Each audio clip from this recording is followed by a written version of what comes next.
I am at 203 5th Street, unit number 5. It's on the gravel parking lot side. I totally forgot. It's going to need a new shower pan. So I will measure this thing up. It's too bad that it's leaking like crazy because it looks gorgeous in here. This is obviously done by a pro, but they didn't put the liner in. So I don't know if you got any ideas. Just paint this sucker over with some Flex Seal or what, but I don't really know what to do. You gotta destroy everything just to get this, the underneath. I've seen it. It's leaking right between here and here, and then the concrete is just weeping everywhere. So they didn't. All right, so I did measure this. This is bigger than the other ones. You are gonna have to demo the shit out of that drain and cut it. The wall on the left is a 2x4 wall, and you'll have to get into it and try it out. They didn't do the pan liner like they were supposed to, even though that looks really good here. This is gonna be kind of a... All right, I'd like to know what these are for. I don't know what they do. I assume that this ugly thing here is running that ceiling fan with a lamp wire. So what I need you to do is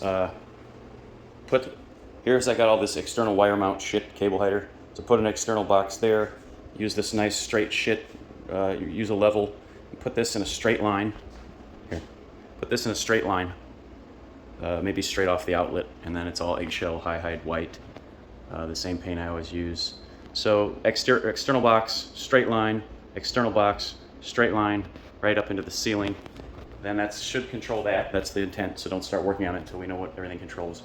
This light kit, you're gonna need to get 4 light bulbs on your own. I don't have them, or go to my garage. I got a shitload of them in the garage on the left where the paint is, kind of. I want a light kit here with full bulbs, and I want that running off of a switch. That's the intention. This blind, pull this down, rob a piece from here, and super glue this back together. Sandwich it with 2 pieces of plastic from a slat that's not being used.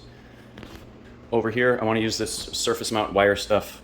Here, I got a double gang box, so this is going to turn into a GFI and a switch. And then off of here, you're going to use the wire mount stuff, and you're going to put this light here. I know it's got its own switch. That's a 5th light bulb, but I think it'll be a lot nicer to have some kind of height or some kind of light over the stove with a switch. This is a shock hazard, and it looks like shit. So use your best judgment. If it were me, I would center it, and I'd probably move it up a little bit, you know, so it's a better angle when you're cooking. So that'll be a 2-box switch and an external, and then just right angles and put that wall sconce there. Paint this brown wood with semi-gloss white. You already have it. 10-foot rule. This caulk joint looks like hell, so that jumps out. Maybe just hit that real quick. Take this knob cover off, please. This needs a GFI. There is extra GFIs here. You're gonna have to take your multi-tool and cut a square here. Either that or make a separate trip to the store for one of these, your choice. I have a shower light here. The shower light goes on with screws. Put it more towards the front, just so it doesn't get so steamy and wet. And then this is the remote. So clean this a little bit, it's dirty with some alcohol. This is the foam tape. So you're gonna have to play with this. You're gonna mount the light where you think, and then you're gonna have to mount this somewhere where it still will work, because it doesn't work through walls necessarily all the time. So that foam tape is just to mount this wherever you can get it to mount, but test it first and make sure it, it is, this is probably where it's gonna end up, I'm guessing. Maybe better here, that way it doesn't get wet from the spray. Just use your judgment and try to put this somewhere where it won't get too wet.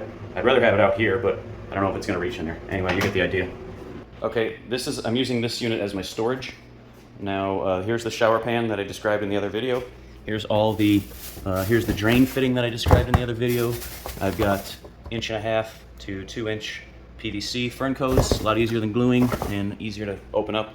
And if you need it over there in unit number 11, I got a brand new piece of FRP and some inside FRP corners. All right, oil filters. I had 2 of these in my garage. I had a Nissan with a 3.5 engine. I don't know if you change your oil, but those will fit your engine. This bath fan is for unit 11. Only if you need it. You might have to take the motor out and do something, or just replace it, but you're just troubleshooting the fan. I brought this as an extra item. I don't know if you're gonna need it. Maybe you can route the motor out of it, or the fan, or whatever the hell's going on up in that ceiling to get that other bathroom light working over there.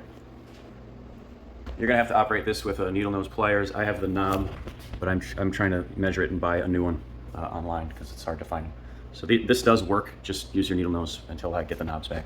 Also, move the hinge. I want the fridge to open into the kitchen, not around the kitchen. Oh yeah, we gotta replace 2 light bulbs here. So you are now going to need 1, 2, 3, 4, 5, 6, 7, light bulbs. So you could get those in my garage or at the store. And that.